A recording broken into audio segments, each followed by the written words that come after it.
The American Era of Child Labor. Child labor defined.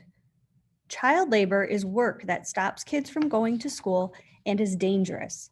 Not all work done by kids is bad. Work that isn't harmful or that stops kids from going to school is a good thing. Examples of positive jobs for kids are helping parents around the home or helping a family business outside of school hours. Abusive child labor. What is harmful to children is when they are enslaved, separated from their families, or open to harm or sickness. Child labor existed in American history until the 1930s. It was very common during the Industrial Revolution, 1820 to 1870. Factories brought workers and their families into cities. Bosses in factories and mines found it easier to pay children less and treat them worse than adults.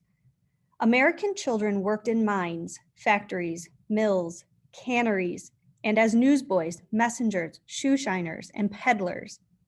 In the late 1800s, many labor unions and others asked for new laws to stop child labor.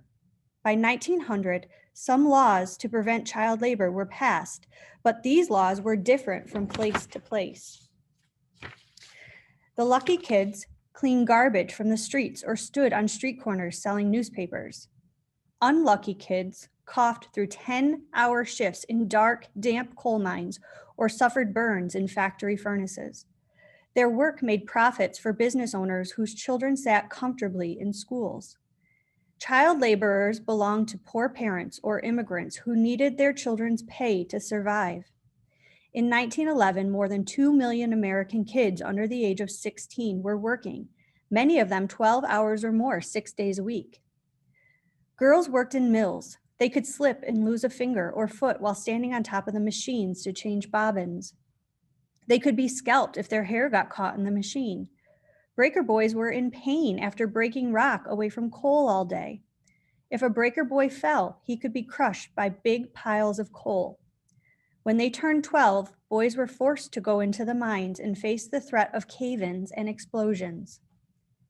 Child labor reform.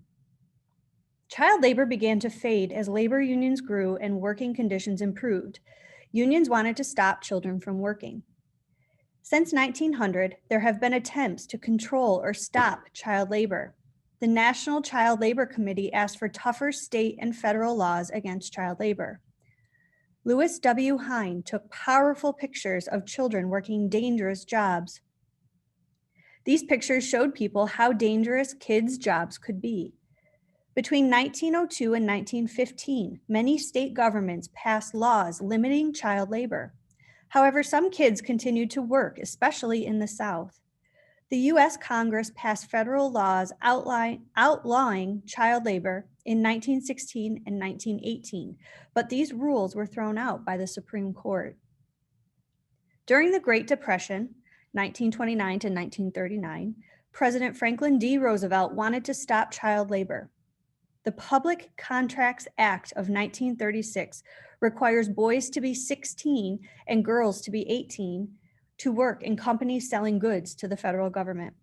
The Beet Sugar Act required children to be 14 to work in farming sugar beets and cane.